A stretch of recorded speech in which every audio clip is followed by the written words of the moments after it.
اس وقت دیوالی کا تہوار ہے۔ میرے بھائی سوال کرتے ہیں کہ ہمارے جو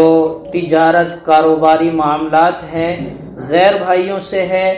اور اس موقع پر ہم ان کی مٹھائی کا ڈبہ لیں یا نہ لیں، شرکت کریں یا نہ کریں۔ تو اس موقع کے سوال کا جواب یہ ہے کہ اگر وہ مٹھائی کسی دیوتا پر، مورتی پر یا کسی کے نام پر نہ چڑھائی گئی ہو، بہت سارے دیوتا ہیں اور انہوں نے کسی کے نام سے لی کہ یہ میں اس کے نام پر اس کو چڑھا کے آتا ہوں، وہ کسی کے نام پر اگر چڑھا دی گئی ہے اور پھر وہ آپ کو دی گئی ہے تو اس کا کھانا ناجائز ہے۔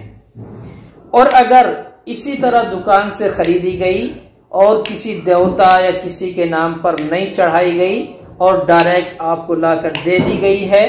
تو اس کا کھانا جائز ہے، البتہ بچنا بہتر ہے۔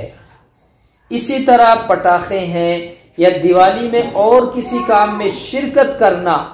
اگر اس اعتقاد سے کرتے ہیں کہ یہ تہوار اچھا ہے تو یہ شرک ہے اور اس کے کفر کا بھی خطرہ ہے۔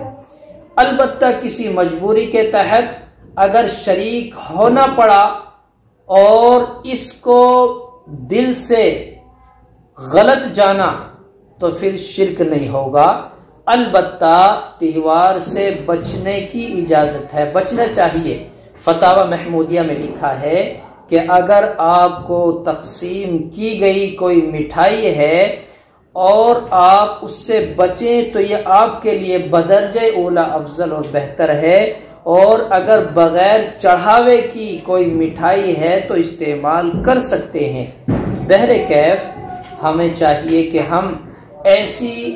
شرکیہ چیزوں سے، جن چیزوں میں شرک کی جھلک آتی ہو، ان سے احتیاط کریں اور بچنے کی کوشش کریں۔